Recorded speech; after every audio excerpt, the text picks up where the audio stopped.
Dia berapa lama? Start bila ni? Dia sebenarnya tahun lepas tu dia terus collapse. Dia collapse, lepas tu dapat Apa punca? Okey, saya tahun 2023, 2024 saya turun naik SSA dengan SSI untuk sebab dia punya apa? Level buah pinggang dia. Sekarang tu yang doktor keluarkan diagnose dia.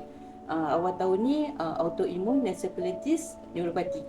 Di mana benda ni radang otak yang akan attack spinal cord dia, buah pinggang dia, kaki dia semua dah tak apa Ya. cakap. Budak yang aktif tiba-tiba collapse. Kesiannya. Tak tahu punca yang Tak tahu.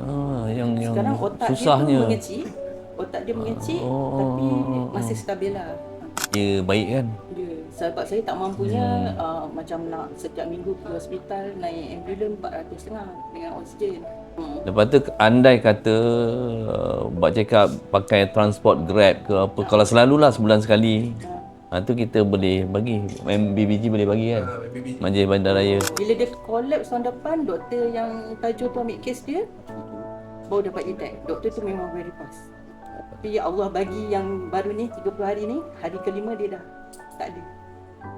Lepas tu entah macam mana entah saya panggil dia, tiba-tiba dia buka mata.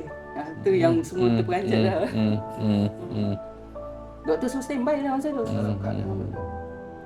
Grace. Dia sihat, cantik, nampak cantik kan? lagi ha. Tapi bila dia collapse, jaja ambulans je datang rumah. Tahulah kat sini semua ambulans. Dia akan ketika bila tu dia collapse? Okey, dia sebenarnya bila keluar hospital dengan ubat yang doktor supply kat induk dia tu 4 minggu.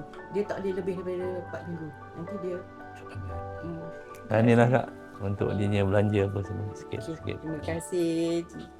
Sama-sama.